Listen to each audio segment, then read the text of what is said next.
Lessons. We are back with another video. Alright, before we begin, let's get out of this sun. Sun is beaming over here. It's that time of the day. Alright, a couple quick announcements. Again, if you are interested in a spiritual reading or a spiritual consultation, just reach out to me. Just reach out to me at KHNUM19@gmail.com. The type of readings I do offer are telepathic demonic readings, Santa Muerte readings, Egyptian oracle readings, shadow work readings, which, as I said before, shadow work is always a great reading to do when you kind of want to see what's going on in your life, to see what you really have buried in that subconscious mind, that what could be affecting you. It's a good reading to do to point you in the direction of what kind of work you should be doing. Maybe there's things affecting you subconsciously that you're not 100% aware of. Shadow work reading is a great divination session to utilize to uncover those things. For any of the aforementioned readings, just shoot me an email at KHNUM19@gmail.com. and I will send you information on how to book a spiritual reading or a spiritual consultation. Please include in that email a full weekly availability along with the days and times you're available, and the time zone that you are in. Okay? This speeds up the process. It kills the back and forth unnecessary emails, and I can shoot you dates and times that coincide with your availability. All right. With all the noise. All right. Let's just turn it on low. All right. Also, if you want to sign up for classes, the way to sign up for classes is to go to the official Primordial Chaos Patreon page located at patreon.com/Baniti, Baniti. Tier 3 is the tier you want to join. That's going to give you access to the 3 private classes that I do on Patreon every month, including the group ritual that we do together at the end of the month. Again, from the day you join, you don't just get access from that day moving forward to all the classes. You also get access to everything in the archive going 4+ years back. So you get access to all the ongoing series. If you go to my Patreon page, you will see when you go to the collection section, everything is labeled, categorized, it's archived in numerical order. There's constant new content being uploaded all the time. You have the ability, when you join Tier 3, to attend the classes live, which is highly encouraged. So you can communicate with me and ask me questions live in those classes, and you can communicate with everybody else in the class too. Sometimes schedules doesn't work out. I try to, for the most part, do classes on Saturday afternoons, 3 Eastern time, or if I do them during the week, I try to do it at nighttime around 8 Eastern time. But I try to keep most classes in that Saturday afternoon slot. But anyway, check it out, patreon.com/Baniti, Baniti. Tier 3 is the tier you want to join. That's the way to get in on the classes, all right? Also, don't forget to check us out on Facebook, Primordial Chaos, 2 words. I also upload all the new YouTube content to Facebook. Also, check us out on Instagram, Primordial Chaos 9, 1 word. And yes, the Primordial Chaos TikTok page is up. Check us out on TikTok, Primordial Chaos. Again, just to keep putting it out there, mental side note, don't forget, 7th Annual Journey of the Black Adept Conference, October 2024. 3rd or 4th week in October. So mark that down on your calendars. More to come on that as we continue to get later into the year of 2024. All right. Also, don't forget to check out the Primordial Chaos podcast, which is available on Spotify and all major podcast platforms. The direct link to the podcast, along with my contact email address, along with the direct link to the social media pages and the direct link to the Primordial Chaos Patreon page to sign up for classes. All that is in the description box of this video. So I like to use sometimes these 20 to 30 minute tutorial videos to address sometimes questions I get in emails. This is a great time to do it. I've gotten this a few times over the years. People always ask the importance of doing rituals, and in those rituals, for an example, chants and mantras, is it better to use an ancient Semitic language like Arabic or Hebrew or even Old Latin, which I love the Old Latin rites? Is it better to use those languages, or if you're a person whose native tongue is English, should you use English? This comes up a lot. So I'm going to address it this way. From my experience, my research, and my opinion, which doesn't mean it's the tell-all be-all, but it's the only way I can answer questions like that. Now, for me personally, especially with mantras and chanting and rituals in certain, spiritual systems, I prefer to use the ancient language of that ritual. And I'm going to simply tell you why. If you understand, and again, I'm not no linguistic scholar, but you don't need to be a linguistic scholar to have basic understanding of linguistic language, okay? And do your research and study your history. English is the youngest language on the planet Earth, okay? As if you look at your basic research with the English language, you'll find, for an example, if we've all, I'm sure, have perused through a dictionary, every word in English comes from some language that came before it. Every time you look up the origin of an English word, it's from the Greek, from the Latin, from the French, the German, this, that. It's always from some language that predates it, okay? Now, I find when you're working with deities, whatever language, whatever culture that deity is synonymous with, and whatever language is of that culture, I find in my experience it's better to use that language that's identified with that system. The other reason is you'll find a lot of these ancient languages and Semitic languages, they have different sounds, tones, vibrations, and frequencies to them. English, being a very watered down language, doesn't have a lot of tones and frequencies to it. I've said this before, when you look at phonetically the English language, even our alphabet and the sounds of our letters are confusing to a lot of people who first start to learn the language. For an example, we have the letter PH, when written in a word like phone, makes the same sound as the F sound. So you can have a PH and it could be a F sound. You could have phone, it could be fan, and it has the same F sound. You can have a word like knowing and throw a K in front of it. They tell you the K is silent. You can have a word like pneumonia. They throw a P and an N in front of it, and the P is silent. Okay? And you have ammonia, which almost sounds the same. So it's a lot of confusion. Okay? That's just some of the words. Right? We could take a bunch of words that are spelled, and for whatever reason, there's really no explanation. Why not spell phone F-O-N-E, right? Who came up with the idea that the PH sound makes that F sound, right? Right? You go through the letters, you'll see the C. You can go through the alphabet, you can see the A, the B, the C can be soft, like a S, and C can almost sound the same. There's a soft C, but C can also sound like a K. There's a hard C and a hard K.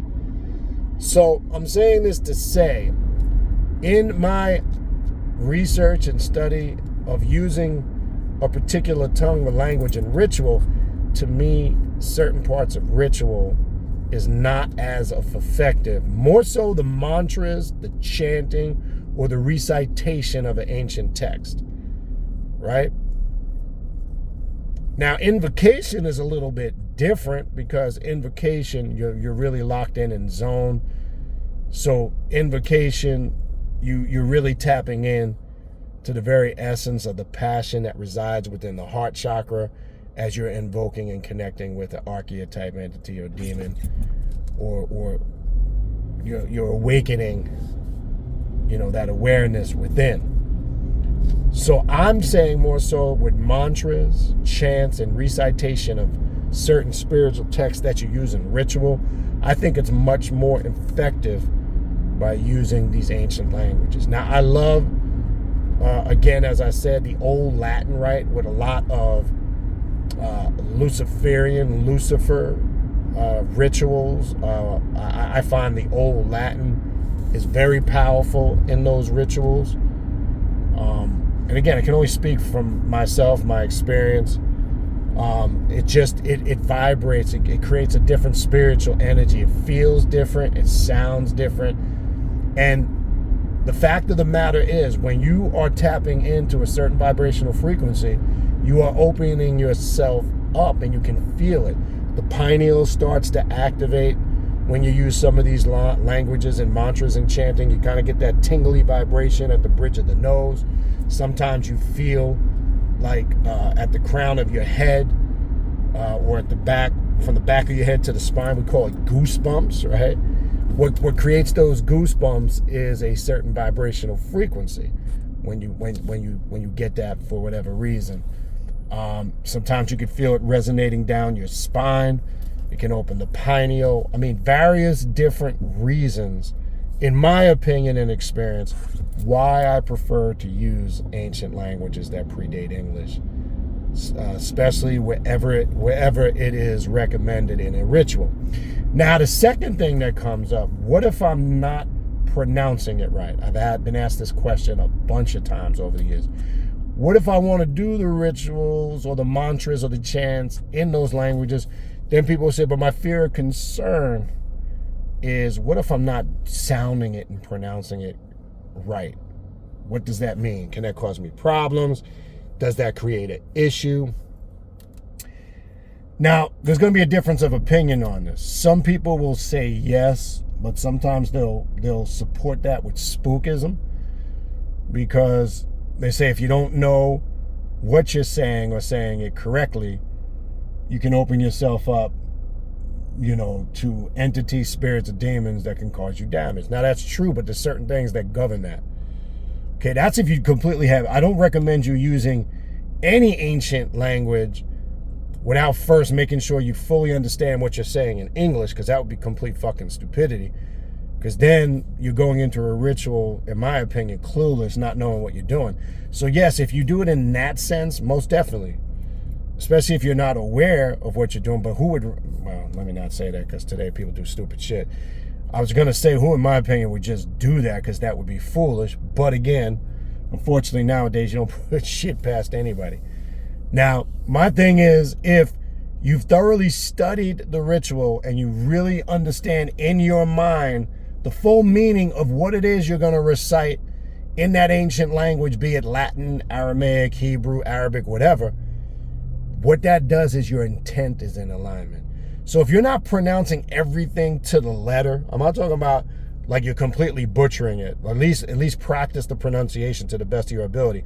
I'm talking about if there's something here and there that's not pronounced to the letter or to the T, it's not going to disrupt the fuel of your intent, because in your subconscious mind, you are fully clear and focused on what the intent of the ritual is.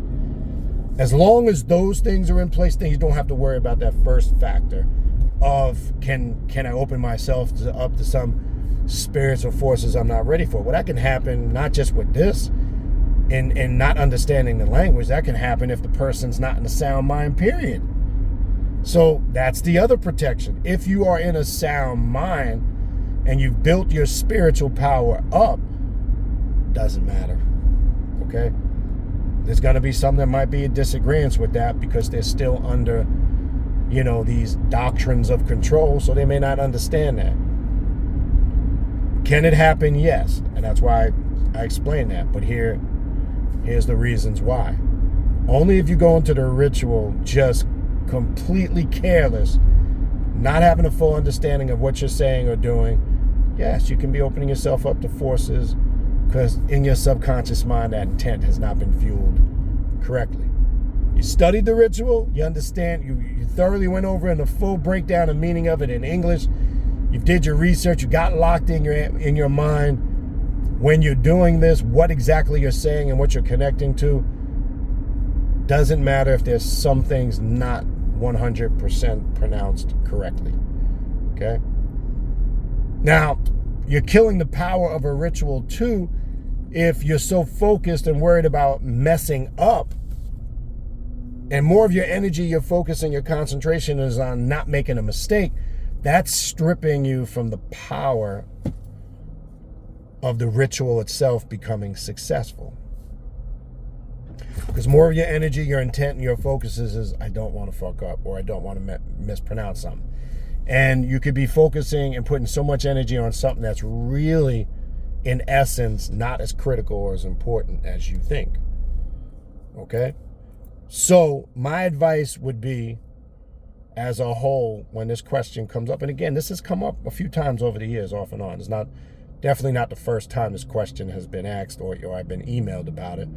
Because I know when you go out and buy books, there's a lot of grimoires. They might use a lot of these different languages from different cultures, and people always wonder. Well, I mean, most of them have the English translation, so the question always comes up, should I just do it in English or should I say what they wrote there? Well, they put both there for a reason, right? One, they did put the ancient language of their culture there because obviously it's encouraged to learn it and use it, okay? And then obviously the right thing to do is put the English there because you need to know what it means. So basic common sense, know what it means before you say it. And that's the critic. That's how you touch all bases. I personally recommend you learning it first, and then once you have that full meaning, as I said, I do also encourage you to carry your rituals out in those tones and frequencies, of those older languages. Okay? Whether that, again, is Aramaic, Arabic, Hebrew, Old Latin, even Greek, right? Highly recommended, highly encouraged. And again, for the main reason, it's just a different tone, vibration, and frequency. Now, especially Arabic. I love doing Eastern left-hand path, occult rituals, like working with the jinn, Iblis, and Shaitan, and doing Sufi occult rituals and things of that nature, because most of those have a lot of mantras and chanting to them that are in the ancient Arabic language. And for anybody that's done mantras and chanting in the Arabic language, when you really get into a vibration, tone, frequency, and rhythm of a ritual, it is very powerful and effective. One thing I notice when you're using a language, for an example, like Arabic, and you're doing a group, say chant, and we've done this has happened many times here.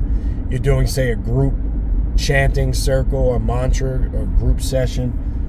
It's like when everybody hits that certain tone and pitch, and we all hit that, not just harmony, but we're all in unison on that same frequency. It starts to, you open up like a porthole, and it feels like a host of 1,000,000 beings have joined you, and it feels like there's so many people present in that moment, in that space, that you are carrying out that mantra and chanting. And the reason why that is because, again, you've reached a certain vibrational frequency that has opened up a porthole for these beings to enter and come in. So now you feel the presence of a host of a multitude of beings. This has happened, again, multiple times to us down here in doing ritual work, especially involving chanting, chants and mantras in the Arabic language. Okay? So I find that is probably, through my experience, one of the most powerful languages to use in ritual, because it's just the way it rolls. It's just, when you know it, you understand it. It can be a very beautiful, uplifting, spiritual experience, right? And for those who, again, have been around and know me for a while and have done rituals and on the Patreon page, you know we've used that, a bunch of times over the years, and we'll continue to use it again moving forward. One of my regular Friday practices, I have my own regular Friday routine where I invoke the mask of the adversary through the mask of Shaitan.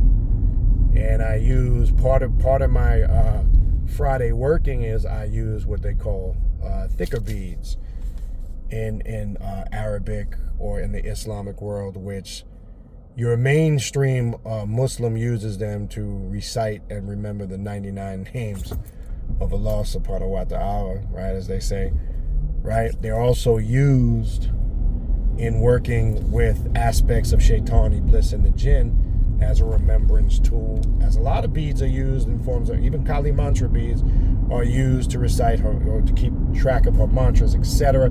It's another ritual tool, a focal tool. People use mala beads, all these things. It's pretty much the same concept, and I incorporate that in my weekly routine on Fridays, thicker recitation, using a lot of the names and chants and mantras of the different masks of the adversary in those forms. So yes, in my opinion, highly recommended. So long story short, before I close this video out, here's how I would recommend. Learn the ritual first, understand it, read it thoroughly, get the breakdown of, if you're reading a grimoire that has portions of rituals or recitations of mantras or chants or recitations of a text in that ancient language, highly recommended to do it. But first, get that understanding clear in your mind, so when you actually go carry out the ritual using that ancient language, it really makes meaning, it has powerful meaning to you, okay? Very important. Okay, so that would be my recommendation and answer to that question. So that is a good question. Again, send me emails. A few of you did. I did do a couple videos on some of the suggestions I got. If you have a question, maybe that can be, and please don't send no like 8-part question. Sometimes people don't understand what a brief question. If you got a question like this that can be answered and discussed in a 20-30 minute tutorial, shoot me an email and I could possibly use it to address it in one of these videos. Or if you got an idea, some of you did reach out. Again, maybe there's a topic of discussion you feel I can do in one of these 20 to 30 minute tutorials. Send me the topic or the question, and I will definitely consider working that in if possible. All right. Other than that, that's going to wind it down. So again, as a reminder, if you need to reach out to me for a spiritual reading or a consultation, again, shoot me an email at khnum19@gmail.com. If you want to sign up for classes on the official Primordial Chaos page at patreon.com/Baniti, Baniti. You want to join tier 3.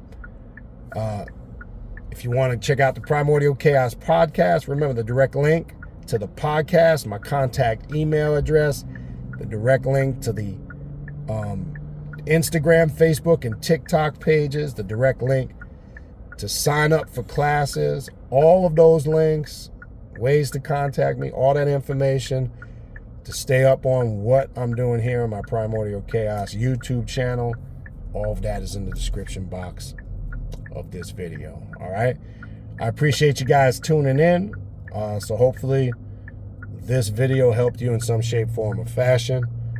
Other than that, I will see you guys on the next video. Infernal blessings, and we will talk soon.